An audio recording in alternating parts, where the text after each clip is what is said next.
নমস্কার, কেমন আছেন সবাই? আমি বৈশাখী। আজকে একটা ছোট্ট ব্লগ নিয়ে এসেছি আপনাদের সামনে। কেমন লাগলো ব্লগটা সেটা অবশ্যই বলবেন।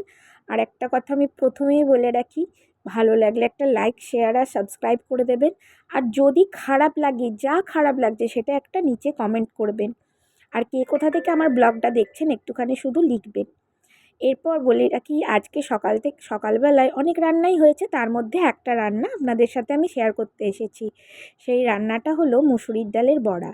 আমি জানি সবাই আপনারা সব কিছু করতে পারেন, তাও আমি কেমন করে করি সেটা আপনাদের সাথে ছোট্ট একটা ব্লগ নিয়ে এসেছি আপনাদের সামনে। প্রথমেই বলি, মুসুরির ডালটা তো বাটা ছিল। বাটার মধ্যে আমি মুসুরির ডাল বাটার মধ্যে দিলাম পেঁয়াজ কুচি আর কাঁচা লঙ্কা কুচিটা আমি স্কিপ করেছি, আপনারা চাইলে নিশ্চয়ই দেবেন, অবশ্যই দেবেন। আর নুন দিয়ে ভালো করে ফেটিয়ে নিতে হবে যাতে সেটা ডাবল হয়ে যায়, ফুলে ওঠে। এরপরে অল্প অল্প করে আপনার ওই ব্যাটারটা নিয়ে তেলের মধ্যে হালকা হালকা হালকা আঁচে একদম এপিট ওপিট করে ভাজলেই রেডি হয়ে যাবে আপনাদের মুসুরির ডালের বড়া। আমার ঠাকুমা যেদিন আমাদের বাড়িতে মাছ মাংস হতো না, সেদিনকেই মুসুরির ডালের বড়া করতো, এবং সেটি আলু দিয়ে সর্ষে বাটা দিয়ে ঝালও করতো বা কখনো ঝোলও করতো। তো সেই দিন আমরা খুব তৃপ্তি করে খেতাম, আমি বিশেষ করে ভীষণ তৃপ্তি করে খেতাম। আর আমার কিন্তু এই মুসুরির ডালের বড়াটা শুধুমাত্র ভাজা খেতেই বেশি ভালো লাগে। যে যাই বলুক, আমার সত্যি করেই শুধু ভাজাটা খেতে ভীষণ ভালো লাগে। এরপরে সারাদিন কী করলাম সেটার সাথে আপনাদের সাথে একটু কথা বলি। আমি তো টিউশনি পড়াই, ৫ জনের মতো বাচ্চাকে পড়াই। তার মধ্যে একজন ক্লাস 1, একজন 3, একজন 7, আমার ছেলে 8, আর দুজন পড়ে, দুজন 7 এর পড়ে, একজন 10 এর পড়ে।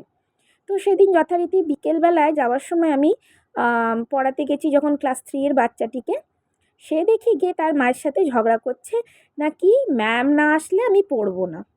আমার শুনে যদিও ভালোই লেগেছে, কিন্তু তাও কোথাও না কোথাও তার মানে মাকে দেখে আমার একটু কষ্ট হচ্ছিল যে এখনকার বাচ্চারা মায়েদের কথা বা বাবার কথা একদম শোনে না।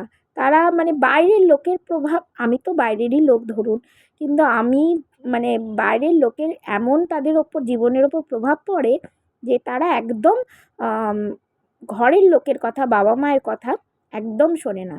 এই যে বিকেলবেলায় দেখছেন, বিকেলবেলায় আমার ছেলে আসার পর কিন্তু মোগলাই আনা হয়েছিল, একটাই এনেছিলাম, আমার ছেলে 2 পিস আর আমি 2 পিস করে খেয়েছিলাম। এরপরে যখন আমি পড়াতে গেছিলাম, সেখানে একটা জগন্নাথ মন্দির আছে, আমি মন্দিরের ভেতর ঢুকিনি, বা গিয়ে দেখি মন্দিরের দরজাগুলো না মানে বেশিরভাগটাই বন্ধ আছে।